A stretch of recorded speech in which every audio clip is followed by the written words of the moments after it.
It has to do with curiosity. It has to do with people wondering what makes something do something.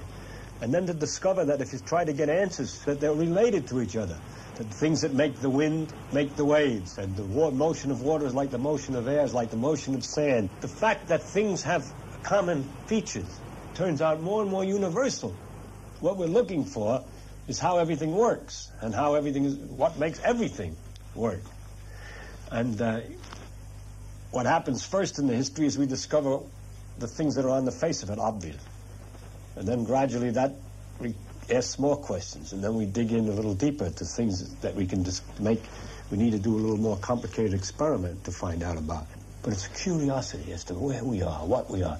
It's very much more exciting to discover we're on a ball, half of it sticking upside down. It's spinning around in space. There's a mysterious force which holds us on. It's going around a great big glob of gas that's burning fueled by a fire that's completely different than the fire, any fire we can make. Well, now we can make that fire, nuclear fire. No. But that's a much more exciting story to many people than the tales which other people used to make up who worried about the universe, that we were living on the back of a turtle or something like that. They were wonderful stories, but the truth is so much more remarkable. And so what's the pleasure in physics is that, to me, is that as it's revealed, the truth is so remarkable, so amazing.